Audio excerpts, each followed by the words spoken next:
Dans cette vidéo, nous allons voir comment créer des utilisateurs sur Xar. Pour créer des utilisateurs, on a deux grands types de création, enfin en tout cas deux manières de faire.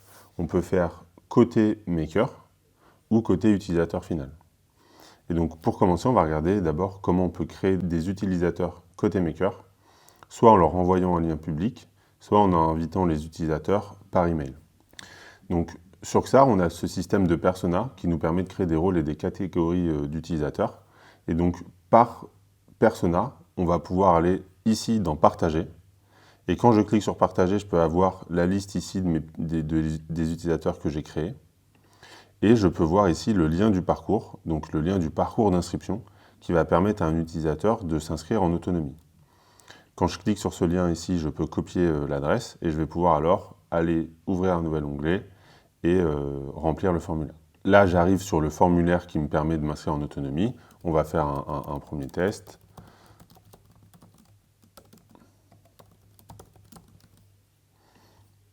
Maintenant, sur cette page, je dois remplir mon mot de passe. Je reçois alors un code sur l'adresse mail que j'ai renseignée.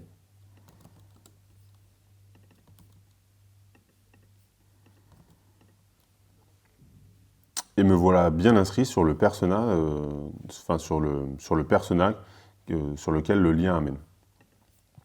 Je peux modifier le formulaire d'inscription, par exemple en cliquant sur modifier le formulaire d'inscription. Et ici, je vais pouvoir demander par exemple un champ date de naissance de l'utilisateur. Là, je vais me déconnecter parce que sinon, quand je vais recliquer sur le lien, je vais arriver directement sur l'espace personnel. Et donc là, je vais pouvoir reprendre le lien, aller dessus et je vais voir ici mon champ date de naissance. Les formulaires d'inscription sont bien par persona, et donc quand je vais sur mon persona admin que j'ai créé au préalable, si je vais sur modifier le formulaire d'inscription, je vois bien qu'ici il n'y a pas le champ date. Et c'est de même lorsque je vais sur le lien de ce formulaire d'inscription, je ne vais pas avoir le champ date de naissance que nous venons de rajouter, car chaque formulaire d'inscription, enfin chaque persona a son propre formulaire d'inscription. Donc ça, c'est une première manière de faire. Elle permet de créer, d'inscrire des utilisateurs en autonomie. Et donc ça veut dire quoi? Ça veut dire que n'importe qui trouverait ce lien pourrait s'inscrire. D'ailleurs, même lorsqu'on envoie le lien qui mène vers le persona, en bas, on peut voir ici, vous n'avez pas de compte s'inscrire. Et en cliquant, on va arriver sur le formulaire d'inscription. Il arrive qu'on veuille qu'un logiciel ne soit accessible que par des utilisateurs enregistrés au préalable, notamment dans le cas de logiciels d'entreprise.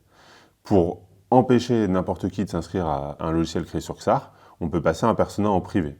Lorsqu'on passe le persona en privé, ici le lien ne sera plus accessible.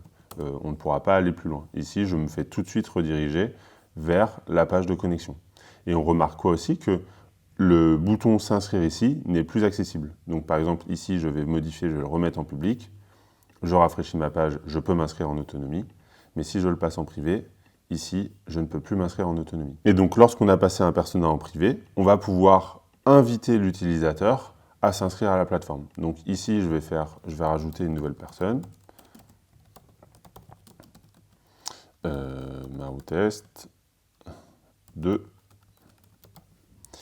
Et là, je vais pouvoir choisir d'envoyer ou non un mail d'invitation. Donc, nous, on va choisir d'envoyer un mail d'invitation. On va bien copier ça et on va ajouter un utilisateur. Donc là, j'ai pu remplir quelques informations sur l'utilisateur. Et donc, quand je vais aller sur son adresse mail et que je vais cliquer ici, je vais voir les informations que j'avais déjà remplies dans le formulaire et je vais pouvoir continuer l'inscription. On peut voir le mail ici que j'ai reçu avec un administrateur vous invite à créer votre compte, etc. Tout un texte qui a été créé à la création du persona ou à la création de l'application. Et ce texte, on peut le personnaliser. Pour personnaliser le mail d'invitation, on peut cliquer sur partager ici et cliquer sur modifier le mail d'invitation. Et ici, on va voir qu'on a le paramétrage d'un mail où on va pouvoir du coup enregistrer différents textes qui vont convenir à chaque situation, quoi. On peut placer des variables d'ailleurs. Ici, j'aurais pu rajouter prénom et nom en mettant le nom ici, etc. Ici, on a une variable bouton qui est très importante. c'est le bouton qui va permettre de le cliquer ici, qui va emmener sur le formulaire d'inscription. Et donc pour le replacer, si on souhaite le placer ailleurs, on peut cliquer là. Hop, ça replace le bouton. Comme pour les formulaires d'inscription, des mails d'invitation, on en a un par persona. D'ailleurs, on peut aussi modifier le mail d'invitation en allant sur les personas, on clique sur éditer, et ici je retrouve mon mail d'invitation. Et donc ici par exemple j'ai mis bonjour, prénom, nom. Lorsque je vais aller voir mon persona administrateur et que je vais cliquer sur éditer, je vais avoir le mail d'invitation ici qui n'a pas prénom, nom. Comme je viens de le dire, le mail d'invitation est spécifique à chaque persona. Et la dernière manière de gérer et de créer des utilisateurs côté Maker, ça va être via la vue utilisateur ici, qui va présenter une table avec tous les champs utilisateurs. Je peux d'ailleurs en rajouter si je clique sur le plus dans le header de la table. Et donc je vais pouvoir créer des utilisateurs. En cliquant sur plus, on va pouvoir ajouter une nouvelle ligne ou directement en cliquant sur la ligne ici ajouter. Donc là, je vais par exemple créer un utilisateur que je vais mettre dans le persona utilisateur. Je vais l'appeler Marwan-Bis. Je peux remplir son numéro de téléphone, son nom, son prénom. Et puis, je vais avoir un menu tout à gauche, ici, qui va me permettre de gérer mes utilisateurs. Donc là, par exemple, je peux inviter Marwan-Bis. Je peux aussi désactiver l'utilisateur, donc un utilisateur créé, mais même un utilisateur inscrit.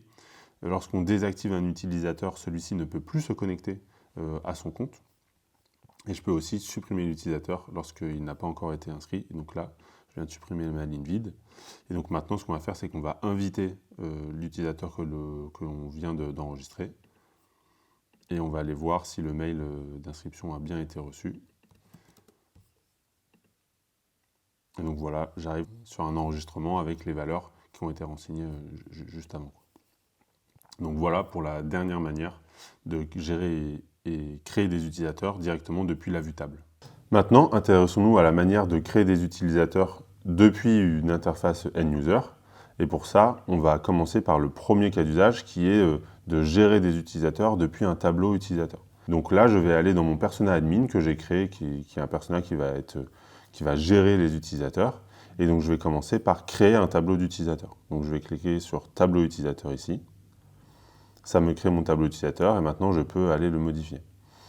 Première chose à faire, on va afficher les personas qu'on souhaite, on va sélectionner les personas qu'on souhaite afficher dans le tableau. Donc là, je vais sélectionner tous les personas. Et maintenant, je vais pouvoir autoriser la création d'utilisateurs. Donc ici, j'ai un toggle autoriser la création d'utilisateurs. Ça me rajoute ici le bouton ajouter. Et maintenant, si je veux voir le formulaire qui va permettre d'ajouter des utilisateurs, je vais pouvoir aller cliquer ici dans le parcours d'ajout d'utilisateurs. Et dans la première page, je vais avoir les champs utilisateurs, notamment le persona, l'email, le nom, le prénom.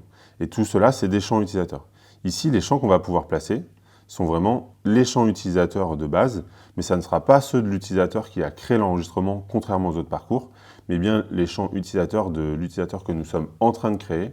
Et ça, c'est une différence avec les autres parcours, comme les parcours de matrice ou les parcours simples qu'on peut créer dans ça. La deuxième étape de ce parcours, c'est une action création d'utilisateur qui va nous permettre de définir comment créer l'utilisateur.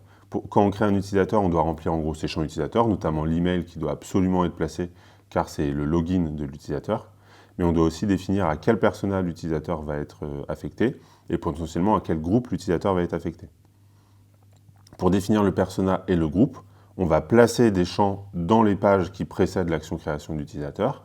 Et ensuite, on va pouvoir retrouver ces champs dans les deux menus déroulants qui sont ici pour choisir à partir de quel champ on va définir le persona et les groupes de l'utilisateur. Je vais pouvoir aller créer un champ groupe, placer un champ groupe dans ma page. Donc là, je vais cliquer sur groupe. Et ici, j'ai rajouté un champ groupe. Et donc, je vais pouvoir, dans ma création d'utilisateur, venir choisir le champ groupe pour pouvoir définir les groupes de l'utilisateur. Dans ce formulaire, je pourrais rajouter plusieurs champs utilisateurs, autant que je veux, pour remplir autant d'informations que je le souhaite sur l'utilisateur avant même qu'il s'inscrive et qu'il définisse son mot de passe. Dans ma création d'utilisateur, je peux choisir si j'envoie ou non le mail d'invitation. Ici, on va choisir de l'envoyer. Et on va maintenant tester ce que ça donne. Donc ici, dans mon persona admin, j'ai bien mon tableau utilisateur. Je n'ai pas encore d'utilisateur qui est en persona admin, donc on va en créer un. Pour ça, on va passer le persona admin en privé. Je vais créer un utilisateur, comme tout à l'heure.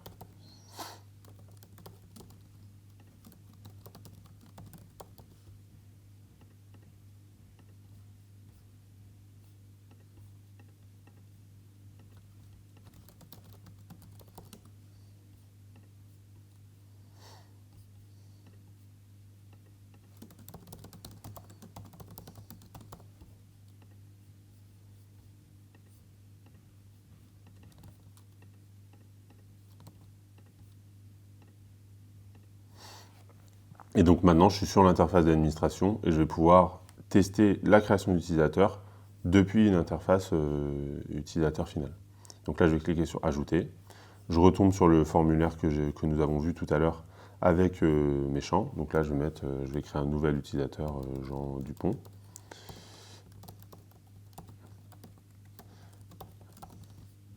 Je vais définir son personnage, je vais le mettre en utilisateur. Je vais définir ses groupes, je vais l'affecter au groupe 1. Et là, maintenant, je vais pouvoir faire ajouter et inviter l'utilisateur. Et donc là, je vais me déconnecter pour ne pas avoir de problème. Je vais aller sur l'adresse que je viens de mettre. Et là, je vois que j'ai bien réussi, j'ai bien obtenu le mail d'invitation. On voit bien d'ailleurs que le nom a été rajouté dans le mail d'invitation. Avant, il n'y avait que le prénom ici. Et donc là, je vais pouvoir cliquer ici et accéder à tout ce qu'il faut. Sur mon tableau utilisateur, donc là, je vais me déconnecter, je vais me reconnecter avec mon administrateur.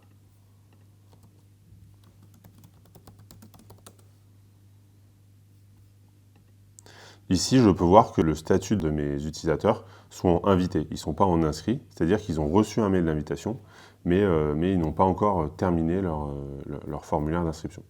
Je peux rajouter des actions ici pour pouvoir leur renvoyer, par exemple, le mail d'invitation. Pour ça, je vais aller dans mon tableau utilisateur ici, et je vais, par exemple, je vais permettre de désactiver les utilisateurs, activer les utilisateurs, envoyer le mail d'invitation. Et donc maintenant, quand je vais sur l'interface utilisateur et que je rafraîchis ma page, ici, je vais avoir un menu qui va me permettre, par exemple, de envoyer l'email d'invitation à nouveau. Et donc, je vais pouvoir réinviter Jean Dupont. Donc là, je vais retourner ici et je vais voir que j'ai reçu un deuxième mail d'invitation. Comme on peut envoyer le mail d'invitation dans un deuxième temps, ça permet des fois de créer des utilisateurs sans les inviter et les inviter a posteriori. Et donc, si on ne veut pas envoyer le mail d'invitation directement après avoir créé l'utilisateur, ici, on peut décocher cette case et donc l'email d'invitation ne partira pas à la suite, lorsque l'utilisateur aura rempli le formulaire jusqu'au bout. Donc ça, c'est pour la création d'utilisateurs depuis un tableau d'utilisateurs. La dernière manière de créer des utilisateurs, ça va être de les créer via une action création d'utilisateurs depuis un enregistrement. Ça peut être utile, par exemple, lorsque vous faites un CRM ou un outil qui va envoyer un lien public à des gens pour qu'ils renseignent de l'information et ces personnes vont ensuite être converties en utilisateurs s'ils respectent certaines conditions. Et pour ça, en fait, il va falloir, par exemple, là, je vais créer un parcours, demander un compte de test qui va être un parcours public. Je vais demander quelques informations à l'utilisateur qui va remplir ce parcours public. Donc là, je vais rajouter un premier champ texte pour le prénom. Donc je vais l'appeler prénom tout simplement et l'identifiant unique, je vais l'appeler demande-prénom. Hop. Je vais créer aussi donc, le champ nom, le champ email.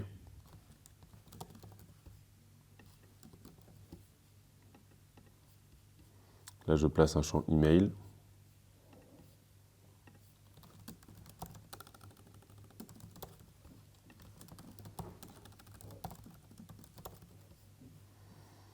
Et on pourrait ainsi placer tout un tas de champs utilisateurs.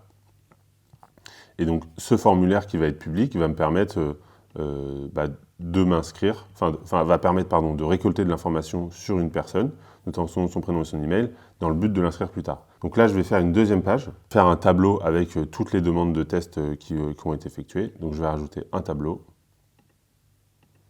Comme source, je vais prendre demande de compte de test et je vais rajouter les informations que j'ai demandées. Donc demande nom, prénom, demande nom et demande email.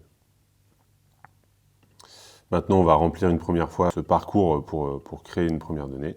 Donc là, je vais aller ici. Donc je vais rajouter quelqu'un.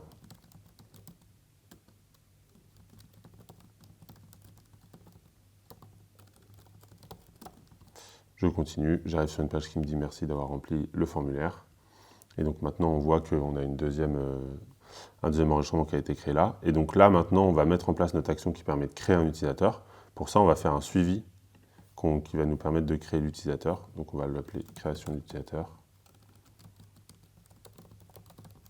Et notre but, ça va donc être de transformer l'enregistrement qu'on vient de créer en utilisateur. Pour ça, on va choisir l'action. Dans les actions, on va prendre créer un utilisateur.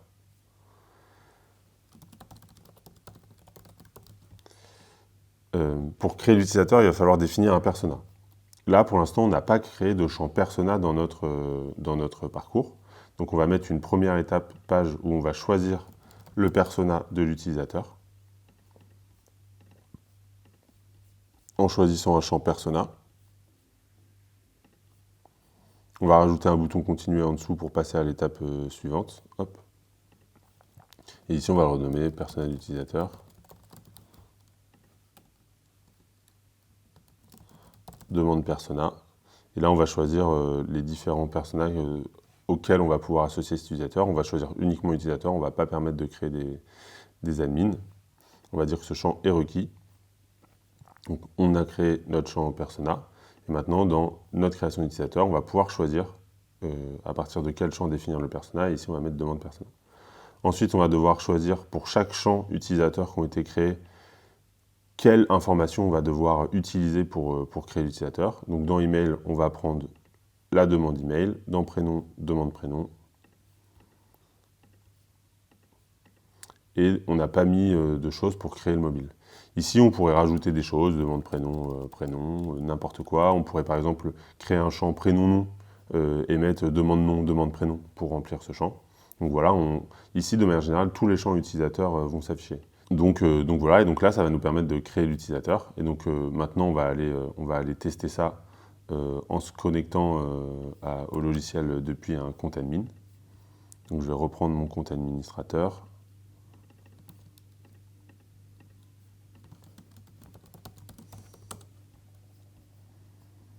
Ici, je vais dans ma page 2. Je vois que j'ai oublié de rajouter le suivi dans mon tableau, donc je vais le faire. Créer utilisateur.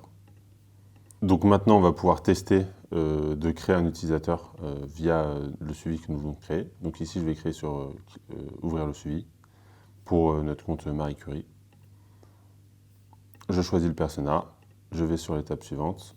Et là maintenant, je vais pouvoir voir que Marie Curie, qui est ici, a été invitée et donc a bien reçu le mail d'invitation. On va d'ailleurs aller sur Yotmail pour voir si c'est bien le cas. Et c'est bien le cas.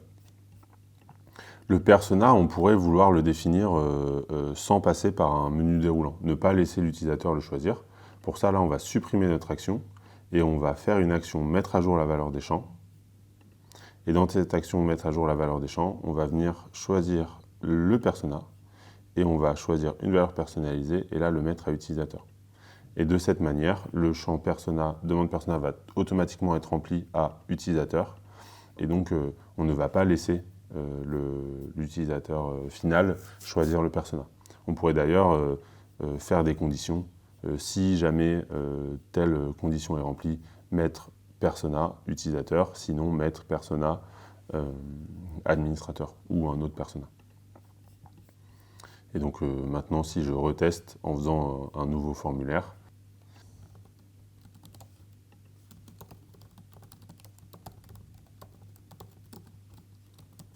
je vais côté utilisateur final et je clique sur ouvrir le suivi. Ça fait tout seul.